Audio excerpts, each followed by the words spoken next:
stream this past Wednesday, we had a good time. We looked at Commander Masters now that the full set is revealed. And one of the things that we did on that stream was we watched some initial collector box openings of Commander Masters. You're going to hear everything that we have to say about it in this stream cut really quick. Most of you are not subscribed, so if you do enjoy our videos, join the subscription side. It goes a long way in helping us build our channel. Hope you have a nice rest of your week, and hopefully we see you in a stream in the future.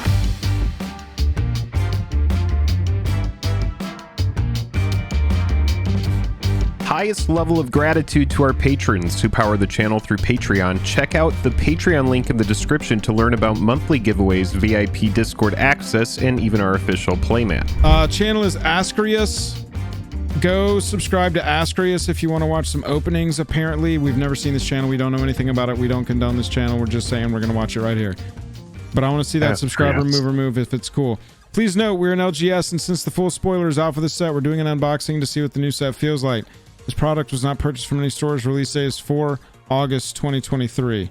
We're going to watch this on 2x speed, no audio. Ascarius, thanks for posting this. And we're just going to kind of get a little live reaction of what me and Jake see and what we have. Rip and Ship was saying that this opening has got multiple boxes involved. Hold on, I want to ask chat something. I'm loving the box art. Look at that. Look at man, why not make a foil that does that? Look at that. That looks so tight. It's like fractal. It does look nice. Fractal foiling. That looks kind of trippy. Shout out to Brody. I want that on a t-shirt, and it'd be one of those t-shirts where when you wear it, the back side of that giant emblem gets really sweaty because it's just like, you know, fused into the shirt. Yeah, so it looks like 3 boxes here. 1, 2, 3. Yeah. So we got 3 boxes of these collector boosters to open. This is on Ascarius's channel. Check the description if you're watching this after the fact. You should have been here live, so you can watch this with us live with the community. We're live every Wednesday night at 9:30 Eastern. The link to Ascarius's channel is in the description of this video. Big shout out to their channel for posting this early. That Return to Dust is tight. Little foil, little etched Moraphon. Okay, all right. I mean, it looks nice. That's a commander card. Spectator seating. And a Vault of Champions. Nice double land pack. Okay, so $50 though. All right, $50. $50 a pack. Yeah, you got to think about it like that. Each time we're trying to hit 50. I don't know if Moraphon, a Gilded Lotus, and that Vault get there. Just being honest. You do got the retro land. I'll value that at like maybe $3. Cool art Wrath of God for what it's worth. The Heliod smashing. Now there's a profile Urza non-foil. Frostfang foil. Love that extended there. So far, I mean, watching this opening, my initial feeling from 2 packs is that there's a lot of mental bias towards this set already. Yeah, those etched medallions look really tight. I think that if price was not a factor in this set, that everyone would be thrilled. Everyone would be so thrilled with this set because isn't that like a thing though? Every time, I mean, it's like every time that happens, that's fair. It's like that darn price point is what ends up ruining something good. That finale, right? That foil finale of Devastation is pretty sweet.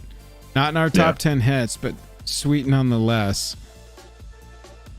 On the etched so far, the ruby's pretty sweet to see that one.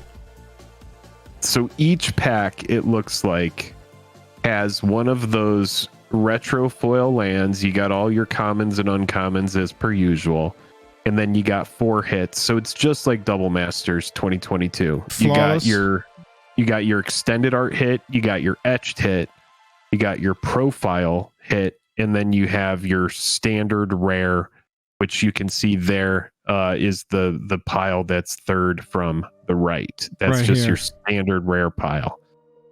So yeah, it's very much Double Personal Masters. Tutor.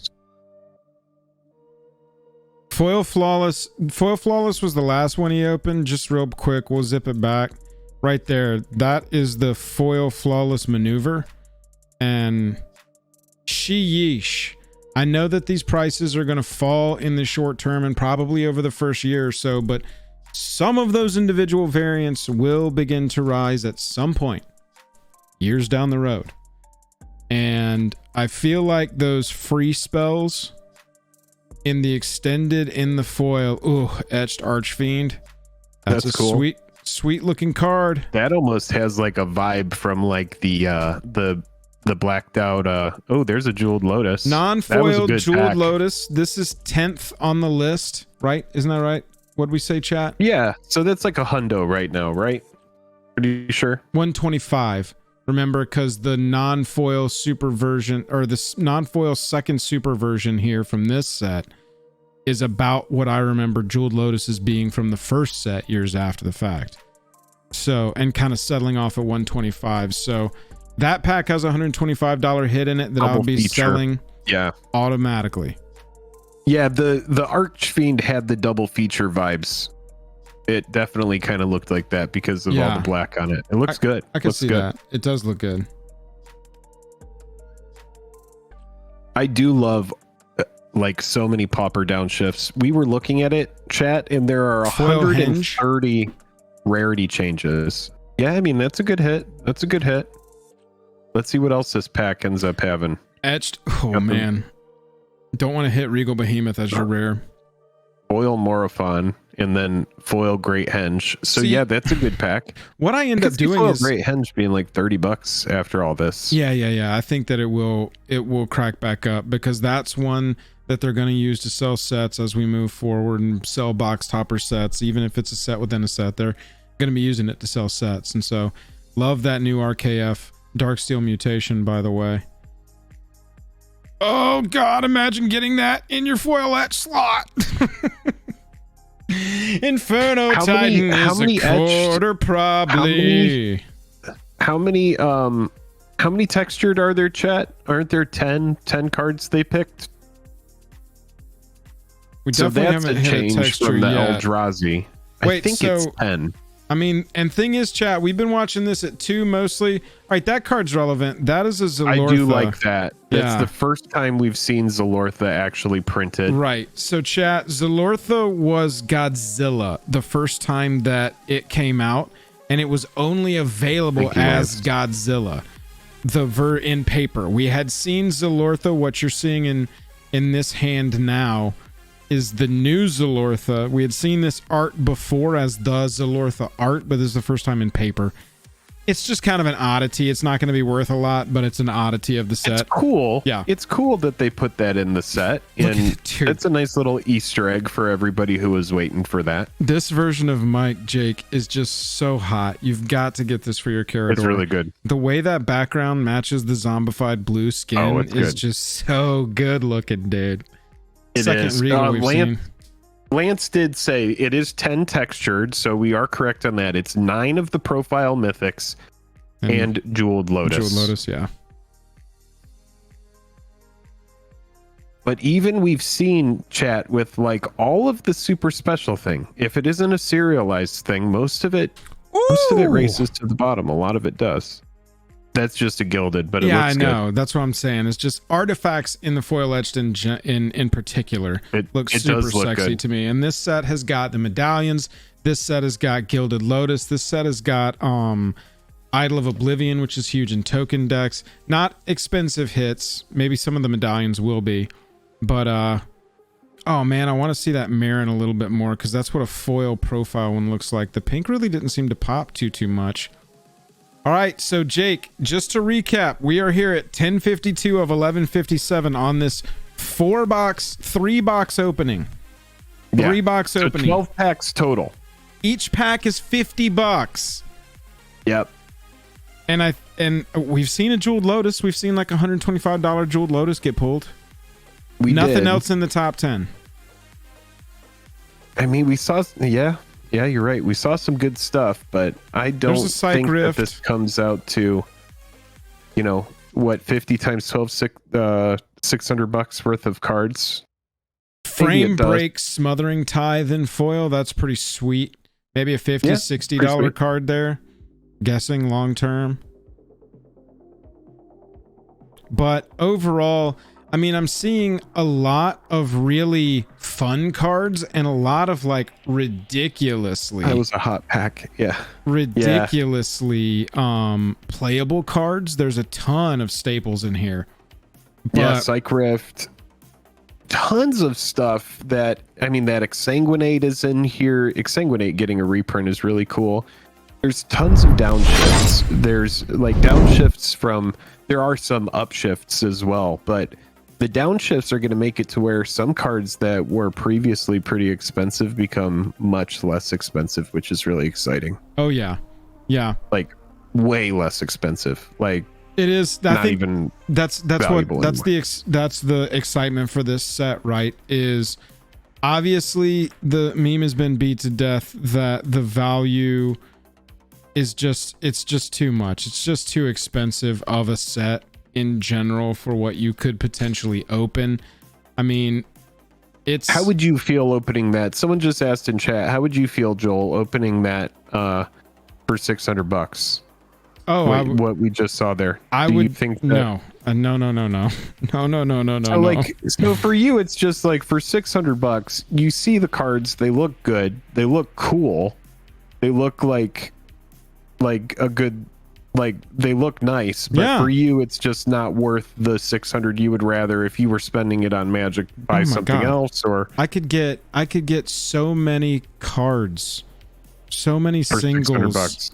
for Yeah. $600 of, especially of the last, like, go back a year and look from there. And then you just be patient on Commander Masters and know that you're going to revisit it in the future when most of it is bottomed out, which I think is probably the move, right? Right. It's like, I mean, a collector pack of Lord of the Rings is like $32 right now. And if you go to Commander Masters and you look at their collector booster packs, you're looking at $55 right now. Market price around $60 right now. And I it's think still going down long term that there's more value in Lord of the Rings collectors than there is in Commander Masters collectors. And I'm just looking at Double Masters, what happened with Double Masters, what happened with Double Masters 22 with the inherent value of those sets. And then even I look with at the a ring set being found, it's still kind even of with attractive. the ring being found. I look at Lord of the Rings and I see an entire set full of mechanically unique cards that they are gonna have a bitch of a time reprinting well enough. And I'm just like, how can this be? How can this be? This product does also have the serialized soul rings, but they're very, very, very hard to find. There's so much more. I'm not even considering that when I make you this just like statement. it as a Lord of the Rings product. You like it as right. a Universes Beyond thing. I will say this about it. I have played some Paper Commander with IRL friends twice, and the last time I have played as the Hobbits, and I have played as the Jeskai Rohan deck, and honestly, it's been a lot of fun. And the people I'm playing with, one of our friends, he said this, and this is kind of funny. He goes, I hated on those Secret Lair products because of Walking Dead and Fortnite and Stranger Things. I thought that was all stupid, but here I am buying these Lord of the Rings decks. And I said to him, I go, I wasn't going to say anything. I was just letting you have your fun. But he totally recognized it, and they hooked him. They hooked somebody that hadn't played MTG in a very long time. And then he went out and he bought all 4 decks. Joel, you know who this is. Oh yeah. And we played with them. It was a great time. And I'm saying all of this to say, Joel, I do see the desire in the Lord of the Rings product. This is a flash in the pan kind of thing. I know that there is a way that they can reprint these cards, but when you do think it's all about it's all about long-term value. That's really the only point I'm trying to make, is that there's a bunch of mechanically unique stuff in a collector booster that's $20 less than a collector booster of a set where we just saw $600 worth of boosters get opened, and it was like multiplayer land, Oron Frostfang, foil finale of Devastation was pretty sweet. The foil free white spell was pretty sweet. Personal tutor, love that. I'm going back through the pulls. Magus of the Wheel, that's like a 75-cent card. That is a cold blast of water on this entire opening. Foil Great Hinge, the Regal Behemoths, you're just like, oof, don't want to see those. I love how often I'm seeing the battle lands, the 2 or more opponent lands, because those are cards that we really need. Those are just like commander dual lands, right? And so we need those in the format. It was a nice way for them to give us dual lands to help our decks perform a little more smoothly. And you know, the other thing about the Lord of the Rings, you know, before we wrap that up and move on from that completely, is that it does have the lotto factor, which, you know, we have to kind of mention. You know, for a $30 pack, yeah, you have the Lord of the Rings cards, but then there's also the Soul Ring lotto, where it's like if you do hit one of those Soul Rings, you're hitting like minimum $1,000, right? Just so, I mean, that is worth mentioning. You know, this product doesn't have any sort of serialized anything, which again, on the record, is a good thing. Okay, I'm completely on the record saying I think that this product not having a serialized thing is a good thing, because showing restraint on that is going to be what makes that successful in the future. I firmly believe that. Ascarius, thank you for sharing your triple box opening of Commander Masters Collector Booster. If you're watching this after the fact on the YouTubes, make sure you like and subscribe. Man, that opening. Little rich for my blood for 600. Foil Smothering Tithe was cool, I guess. You got the Lotus in there, the Henge. You know, if you the Cyclonic Rift, I think if you laid them all out, you probably got about 250 to 300 cards, and a lot of them are gonna drop in price. A lot more of them are. I like to do this fun little thing where when one of these sets comes out that has a bunch of variants, I like to go on eBay and type in, for example, like Double Masters 2022 lot, and you'll have some people that are just like borderless lot Double Masters 2022. They've picked through, they've gotten all the good cards out, and they're just like dumping some of their variants. And I like to pick up those lots because you can get them pretty cheap. But even somebody who's like looking out knows what he thinks is cheap and what is, you know, a good price. I've seen those even adjust downward as well. I keep all of them on a TCG app in my phone. I track the prices of all of my purchases. I know what my cost basis is. And then I can look back and be like, wow, those are still trending downward from where I got them. So, I mean, a lot of this is going to do the same thing. There's nothing here that stands out in a big way that says to me, oh, this product is going to rip up in price and be a good investment. And please remember, just please keep this in mind, y'all. If you're opening this product early within the first week or two, look at your big hits, consider flipping them immediately. There is nothing, not financial advice, there is nothing that Jake and I have ever seen about this kind of set that shows that those cards, the textureds, and anything else in the top 10 most expensive singles are going to go up over time on any kind of timeline. So consider that. Consider that the most expensive textured foil from 2XM22 is now $100. When you've got some pre-order prices right now going 400 plus up to 1,000 for that Jeweled Lotus. Just really consider selling immediately.